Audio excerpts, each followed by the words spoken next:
Go big or go home, right? One of the phrases for us Americans.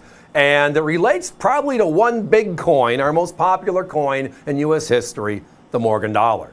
But tonight we're not just going to talk about a Morgan dollar. We're going to talk about one of the needles in the haystack. I mean, we spend hours and hours every day looking at this series trying to find the perfect coin. And tonight, I think we're pretty darn close. Look at this one. So tonight we're going to be talking about the 1898 Philadelphia. And as you'll notice on your screen, we have two different grading services, the two big services, which is NGC right there, and then the bottom one with the blue label is PCGS. They've been out there for 38, 39 years doing what we asked them to, which is give us your opinion, and they're both very good at it. We just have preferences based upon other coins we might have bought, etc. They're priced the same. These are Gem 65s. We'll get to that in a minute. But let's take a step back and kind of walk through the Morgan dollar, because it's the #1 collector coin of all time. And it goes back just a couple of years ago when the U.S. Mint had a survey in 2017. And it was kind of, what's your favorite coin? Do you like the 1793 flowing hair? Did you like the Fugio cent, which was made right before the Mint opened? Do you like the Kennedy? Do you like the Lincoln? Right? All the various coins that are out there. The Peace dollar, the Morgan dollar. When you added up all the votes, one coin got over half the votes. All the other hundreds of coins came together as less than the Morgan dollar. And I think part of it is that big or go home scenario. We have gold in 1849, California, and the movement west begins, right? And then through this, we have this silver find. And the silver find brought even more people out west. It was the largest deposit of silver in America's history. On our soil, we have it. Now, up to this point in history, silver dollars were not part of our vernacular. Many of you might know or not know that it was legal tender in this country until 1857.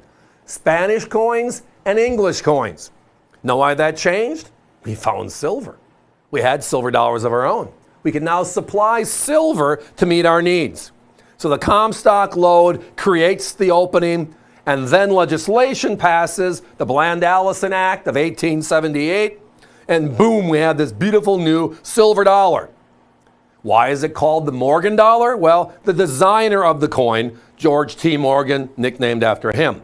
So it was made from 1878 all the way through 1904, 27 consecutive years, and then it was brought back in 1921.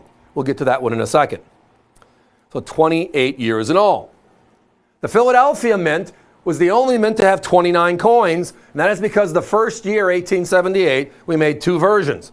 One with 8 tail feathers, oops, a mistake, let's not do that again. And then they corrected it to 7, and every other Morgan is a 7 tail feather. So when you look at these, we have 29 Philadelphia Mint Morgan dollars.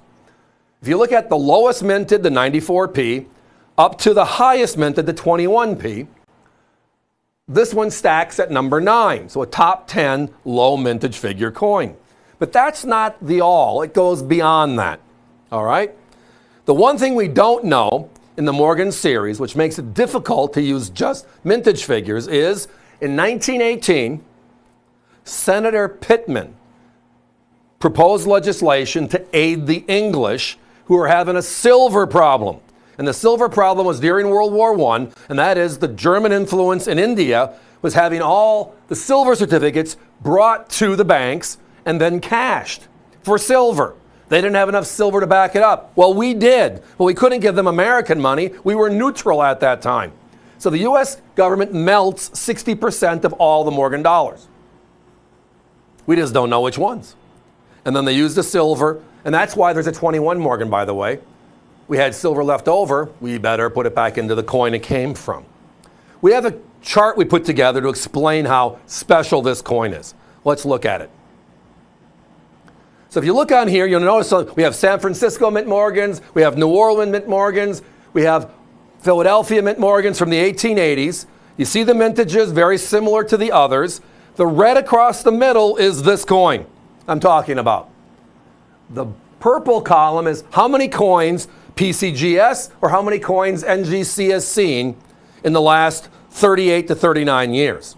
You'll notice they're all pretty consistent. 100,000, 140,000, and from NG to PC or vice versa, pretty darn close. And then you get to the really good stuff. The premium coins, Gem 65 or higher. And you see even there they're somewhat consistent across the board.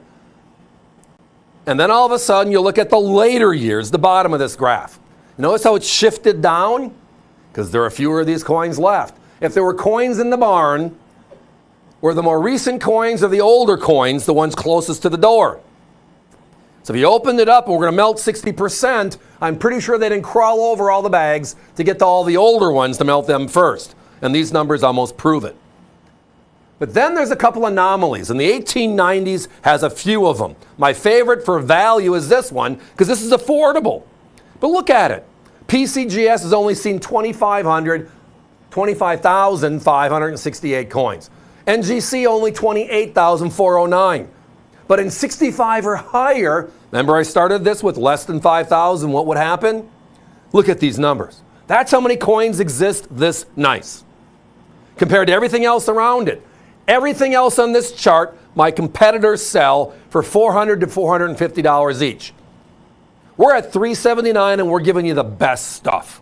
The best coin from this time frame. The fewest number of them known this nice. Let's go back to those coins, guys.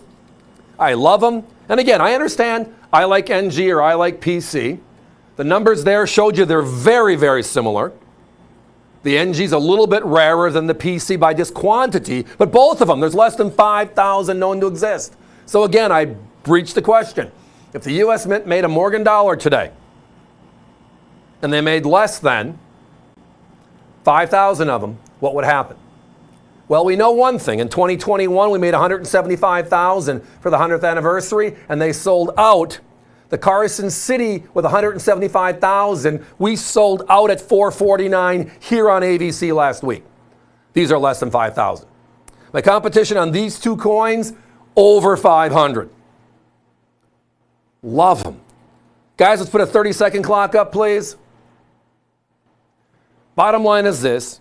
I love the Morgan series. And I love it because you can, now with the advanced knowledge we have, which is just the published work of NGC and PCGS, we can see kind of what is popular, and in this case, what isn't popular. Well, I want the non-popular coin. And it's not a popularity contest. It's more of what they can't find. And if you want to know why we can't find 1898s, well, those charts tell us. So look at this, everybody. 400 to 450 for all the other coins on that chart.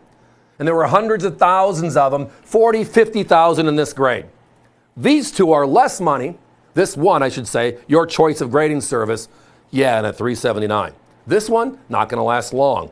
Give us a call.